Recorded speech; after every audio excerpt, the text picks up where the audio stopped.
कराची में दूध की मुकर्ररा कीमतों से जायद फरोख्त के अलावा खिलाफ एक्शन के ऐलान के बाद बेशतर दुकानों पर दूध फराहम नहीं किया गया। क्या तफसीलात हैं, जानेंगे डॉन न्यूज़ के नुमाइंदे आसिम खान से। जी आसिम, बताइएगा क्या कहना है दुकानदारों का, क्या सरकारी निर्ख पर दूध दस्तियाब है शहरियों को?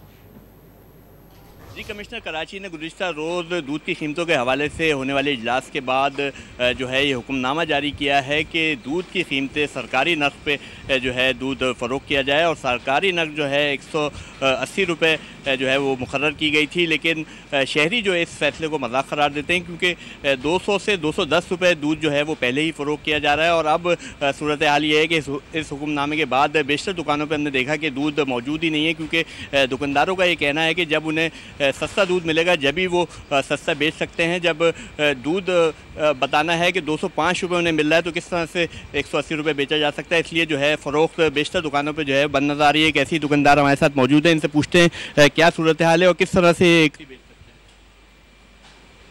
जी बताएं आप कैसे बेच ही नहीं सकते ना, जब आगे से ही 210 205 रुपये हमको पड़ रहा है तो यहाँ दुकान पे कैसे बेचें 180।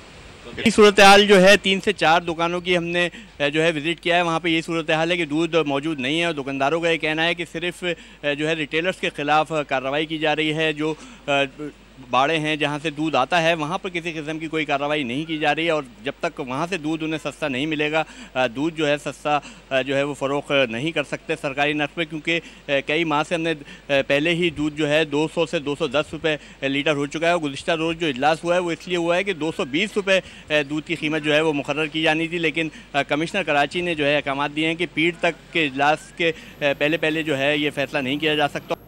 कराची में दूध की मुकर्ररा कीमत से जायद पर फरोख्त के खिलाफ एक्शन के बाद बेशतर दुकानों पर दूध की फराहमी मुअत्तल है। तफसीलात बता रहे थे आसिम खान, बहुत शुक्रिया आपका।